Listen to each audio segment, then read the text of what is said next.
ఇక వివరాల్లోకి వెళ్తే ప్రజా ఫిర్యాదుల పరిష్కార వేదిక కార్యక్రమంలో అందరి అర్జీలను నిర్ణీత గడువులోగా పరిష్కరించాలని జిల్లా కలెక్టర్ షాన్ మోహన్ అధికారులను ఆదేశించారు. జిల్లా స్థాయి పీజీఆర్ఎస్ కార్యక్రమం సోమవారం కాకినాడ కలెక్టరేట్ వివేకానంద హాల్లో జరిగింది. ఈ కార్యక్రమంలో జిల్లా collector Shan Mohan, JC Rahul Meena, trainee collector Manisha, housing PD NVV Satyanarayana, CPO P Trinath, Kakinada ప్రభుత్వ సామాన్య ఆసుపత్రి అడ్మినిస్ట్రేటివ్ అధికారి N Sridhar, BC corporation EDA శ్రీనివాసులతో కలిసి హాజరై కాకినాడ జిల్లా నలుమూలల నుంచి వచ్చిన ప్రజల నుంచి వినతులను, అర్జీలను స్వీకరించారు.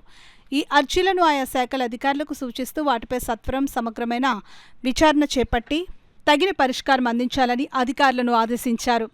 బియ్యం కార్డు మంజూరు, కార్డులలోని పేర్లు మార్పులు చేర్పులు, పింఛన్లు, ఉద్యోగోపాధి అవకాశాలు, ఇళ్ల స్థలాలు, భూమి వివరాలు ఆన్లైన్లో నమోదు, రీసర్వే, ఆక్రమణల తొలగింపు, డ్రైన్ కాలువల్లో పూడిక తొలగింపు, పారిశుద్ధ్యం, ఆటో డ్రైవర్ల సేవలో వంటి అంశాలకు చెందిన మొత్తం 353 అర్జీలు అందాయి.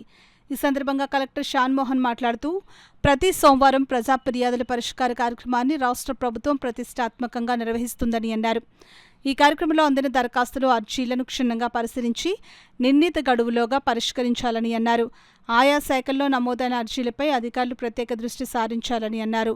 జిల్లా స్థాయి అధికారి ఆడిట్ చేసి నివేదిక పంపించిన తరువాత వాటిని రాష్ట్ర స్థాయిలో ఆడిట్ నిమిత్తం పంపుతామని ఆయన తెలిపారు.